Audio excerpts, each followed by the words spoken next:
The Long Arm of God by Ward Sterling.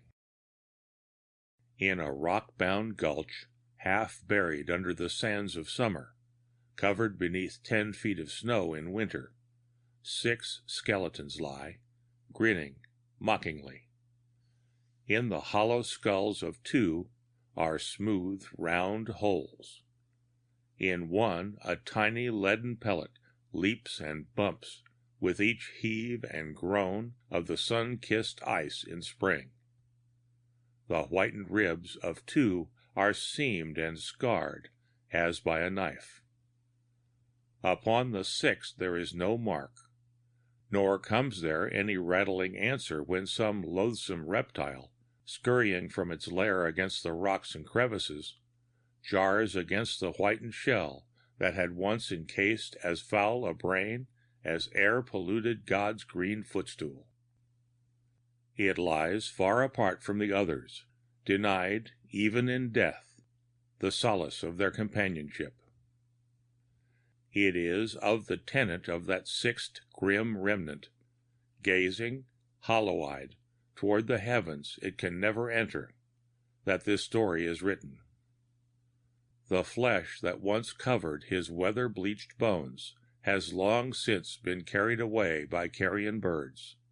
His malignant soul is now frying in hell, unless by chance the devil, fearing the corruption of his powers of darkness, has denied the spirit admittance. He mocked God and spit upon his commandments, and the long arm of God reached out and found him, even in the chill, cold, Arctic hell, where he had hidden himself away. 1. Lee was the first to die. They found him a month after they had discovered that they were rich.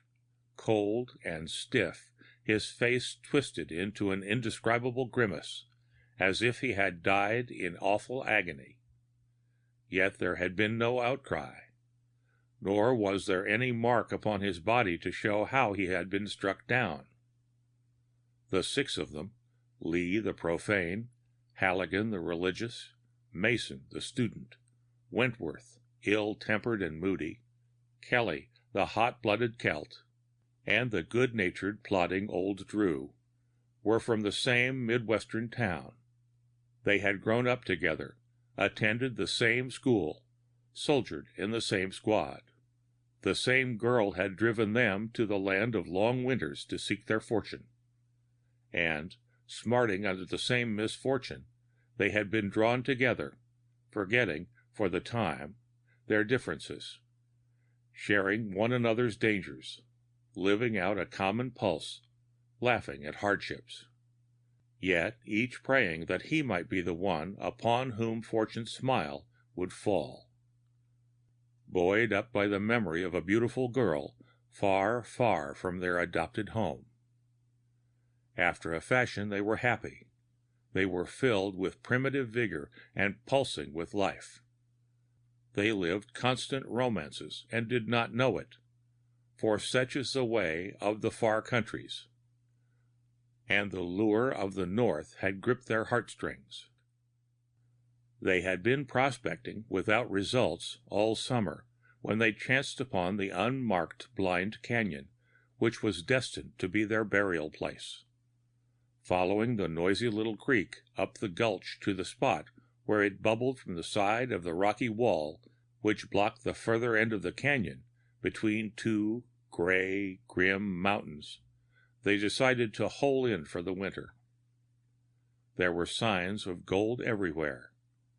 A cabin, old and weather-beaten, one of the unsolved mysteries of the ever-mysterious North, stood ready for their occupancy with a small amount of repairing.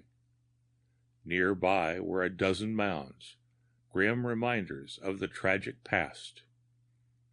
In the cabin were bags filled with nuggets, their coverings rotted away. The whole place breathed of mystery and treasure untold. Wood was plentiful, and game was abundant. Halligan and Lee were sent back for supplies.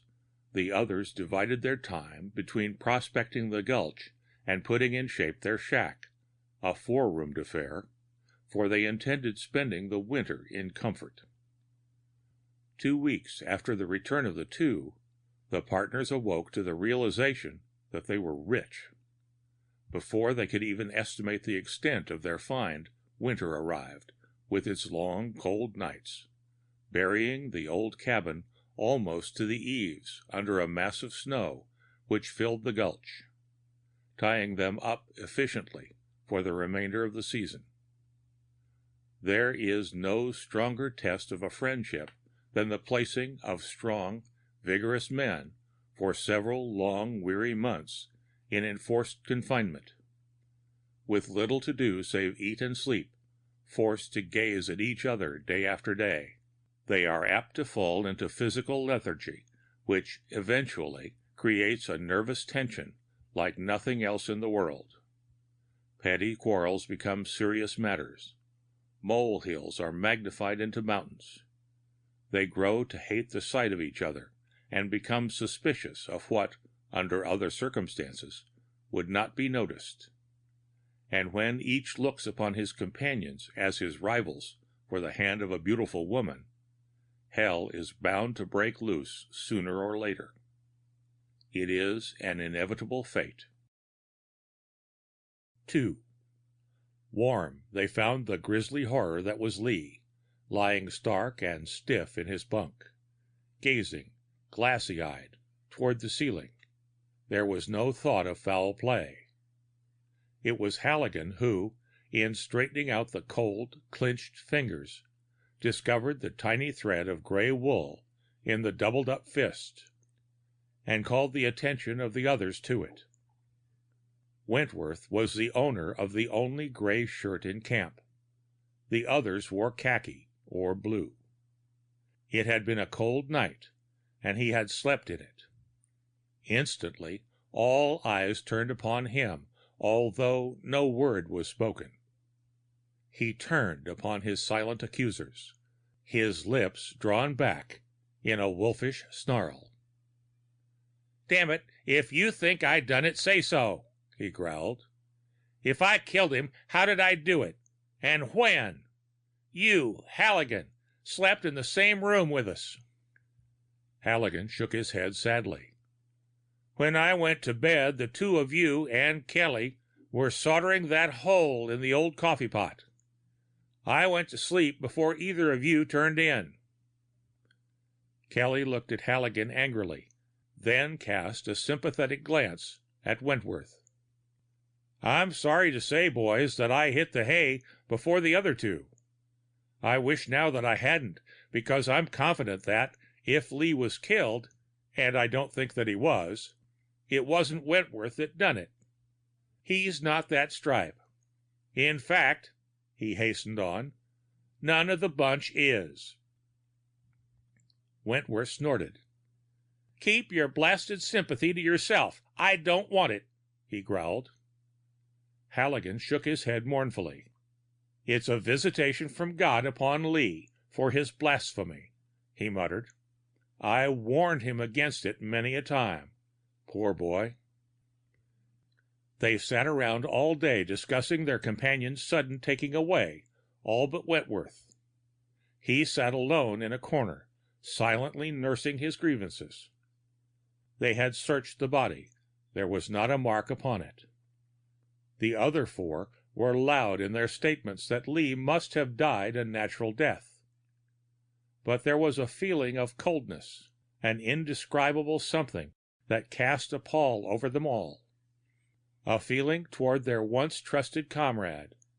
A feeling that the long, lonely days of idleness and soundless nights of the past now magnified into an unspoken suspicion. Late in the afternoon, they carried Lee's body up the gulch a few yards and buried it in a shallow grave in the ice and snow, where it would have to lie until spring opened up again. The ground was frozen too hard to dig a grave, being covered by a dozen feet of hard-packed snow and ice. Only Wentworth remained away from the simple funeral, sitting glumly by himself inside the cabin, while Halligan mumbled brokenly as much as he could remember of the burial service. It was late when they retired that night, all but Wentworth. He refused to eat any supper, throwing himself into his bunk immediately after the others had finished eating, where he lay, scowling, his eyes staring into vacancy. 3. They slept fitfully. It was nearly morning when they were awakened by the sharp explosion of a gun. They leapt to their feet, and one of them struck a match and lighted a flickering tallow candle. Wentworth lay dead in his blankets. Over him hung a pall of acrid smoke. He lay upon his back, a bullet hole in his temple, his lips drawn back in the same wolfish snarl he had worn during the day. On the floor beside him, where it had been dropped from his nerveless hand, lay his revolver.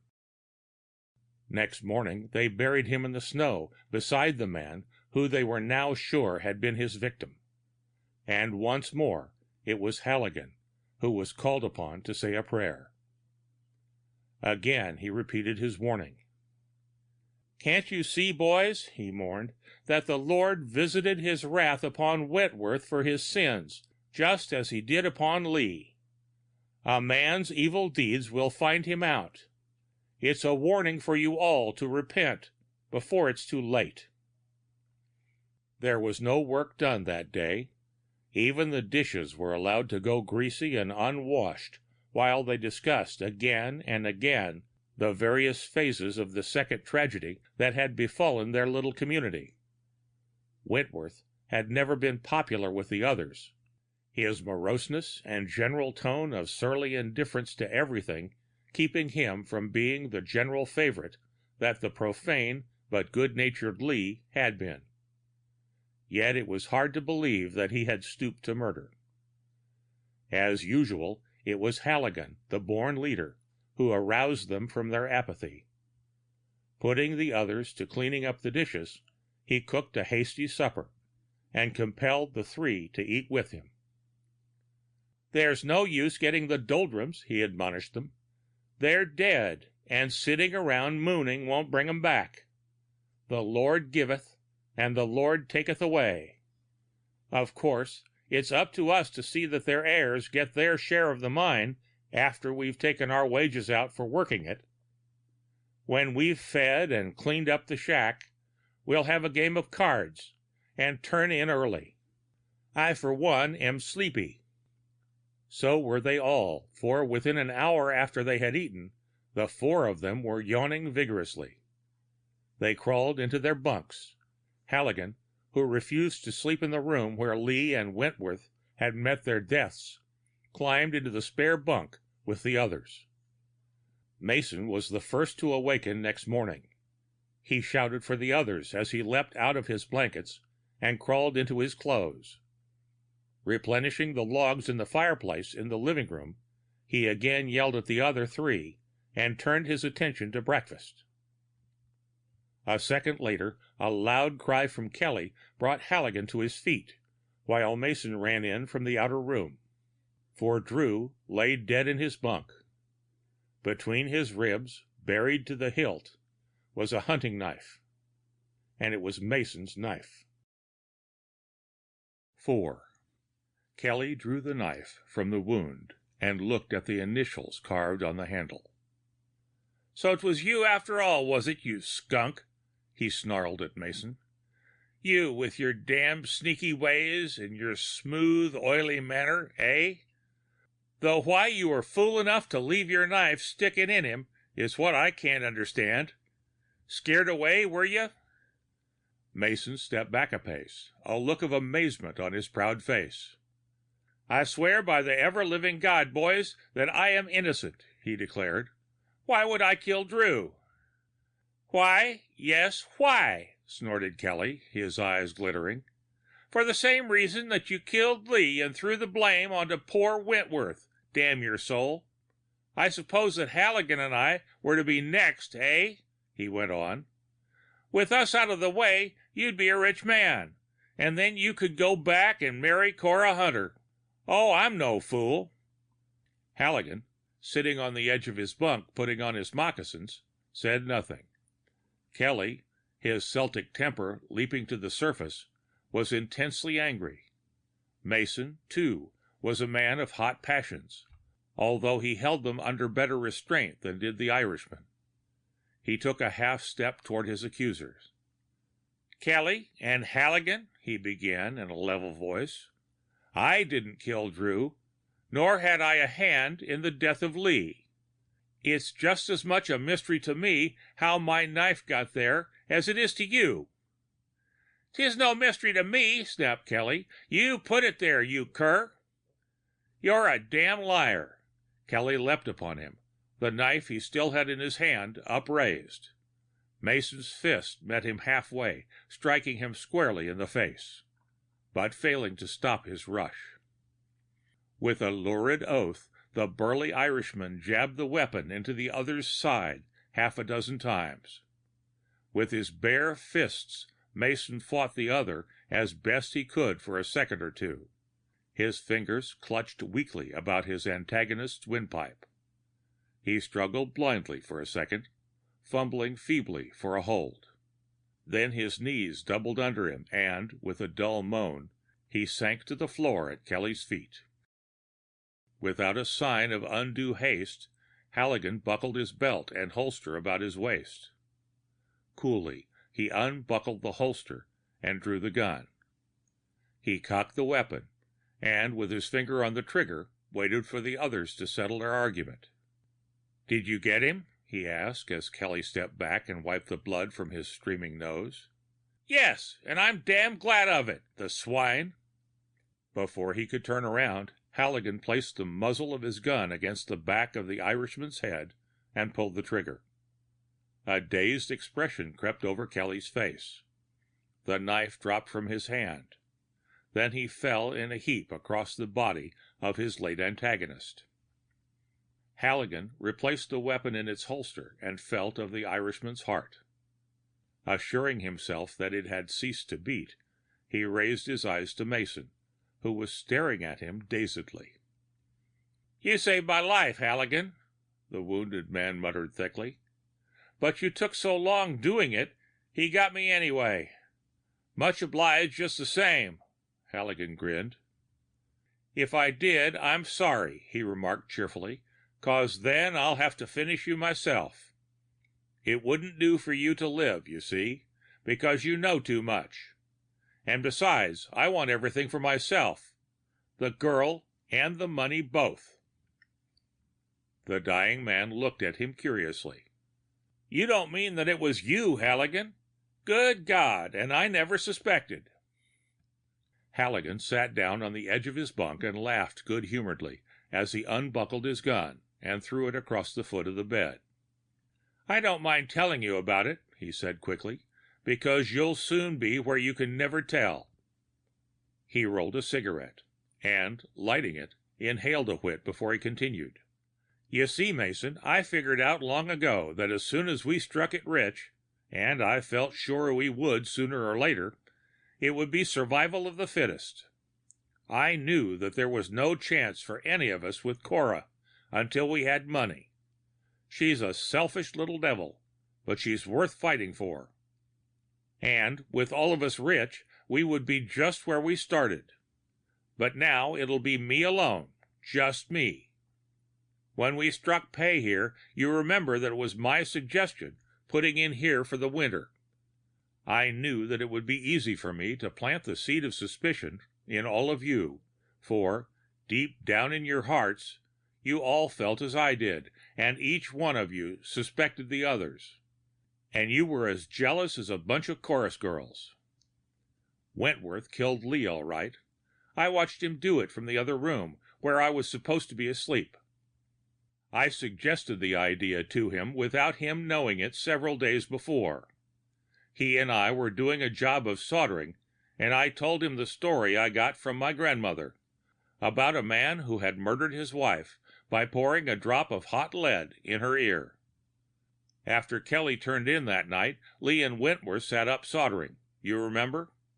Finally, Lee dropped off to sleep with his head on the table. It was too good an opportunity for Wentworth to miss, for he hated Lee's guts. So he drops a bit of hot solder into Lee's ear. He died without a struggle, as I knew he would, for the infernal stuff paralyzes every faculty.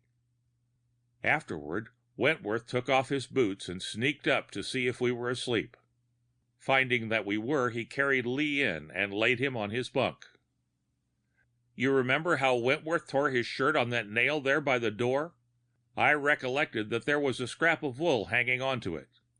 When Wentworth went back into the other room to put away his tools, I jumped out, took the little piece of wool from the nail, and got it into Lee's clenched fingers, and jumped back into bed before Wentworth returned. Pretty smooth, eh? Wentworth couldn't stand the gaff. He imagined that I knew that he had killed Lee, so he killed himself. Mason groaned. I killed Wentworth, he blurted out. You told me that he had, about what he had done to Cora. I saw that it was a good opportunity to get rid of him and let you fellows think he had done it himself. You put me up to it, you devil. Halligan laughed. So it was you after all, eh? He chuckled. I knew that you had swallowed my little story, but I confess that I didn't think you would get busy so quick. But the letter you showed me, from her, from Cora. Halligan chuckled again. Mason, I don't mind telling you that when I went for supplies with Lee, I fixed up 5 letters, all identical except the names. I put one of your names in each letter. I showed each one of you a different letter, playing each one of you against the others. That's why Kelly knifed you. He didn't care a cuss for Drew. He was itching for an opportunity to get you, see?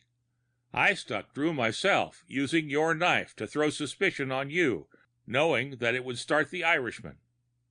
Where I miscalculated was in thinking that you'd be armed. I didn't want to stain my own hands with murder any more than I had to. I put some dope in all of your grub last night when I got supper, so that I could pull off the stunt without arousing you. That idea of mine of playing each one of you against the others was pretty slick, wasn't it? No one knows of the existence of this blind gulch here. I'll have a pretty good nest egg, and after I marry Cora, I can always take a run back here for more if I need it. Of course, I'll bury all of you fellows nice and shipshape, and I'll tell them back home about our separating, and each going in a different direction. Oh, I've got a good yarn cooked up all right. The wounded man glared at him malignantly. Damn you, he cried. God's long arm will get you yet. Even out here in the ice and snow of this God-forsaken country. Halligan smiled. God? Bah! If I believed in such foolishness, I'd have never won out over the rest of you. But I made you think I did, and that's how I got the best of you. 5. He arose and stretched himself. Then, seizing the dead man, he dragged his victim out of doors and buried him alongside of the others. Mason watched him at his work with glaring eyes. Then, as he left the room, the wounded man dragged himself across the few feet that separated him from the bunk. Carefully, every movement filled with pain, he reached up and took the gun. He tried to lift himself to his feet and felt himself going. Oh, God, he murmured. Help me, help me. Get him. Don't let him get away with it. Help me, for Cora's sake. He succeeded in getting the weapon cocked and hiding it inside his trouser pocket. His jaw dropped, and with a convulsive twitch, he died. Halligan finished burying Kelly and returned to the cabin for warmth. Replenishing the fire, he entered the other room and found Mason dead. Throwing him across his shoulder, he staggered out into the gulch again and laid him on the snow crust while he hastily scooped another shallow grave. He bent over the body to roll it into the hole. As he did so, there was a flash and a report. The bullet swept across his lids, searing them with its heat. His eyes were filled with powder. Blinded, sobbing with his misery, he tried to grope his way back to the cabin. He lost his sense of direction. He stumbled and fell, arose and stumbled again. His snowshoes dropped from his feet. Too miserable to care, he tried to go on without them. He broke through the crust to his waist. On and on he floundered his way, whimpering with pain, chilled to the marrow, thinking to reach the cabin, but ever getting further from it. And finally, exhausted, blinded, freezing, he fell into the stupor which marks the beginning of the end in the land of eternal snow. For the sudden cold, grasping hold of the dead body of Mason, had hastened rigor mortis. The dead fingers, stiffening suddenly, had tightened about the trigger of the hidden revolver. It was the long arm of God. The end of The Long Arm of God by Ward Sterling.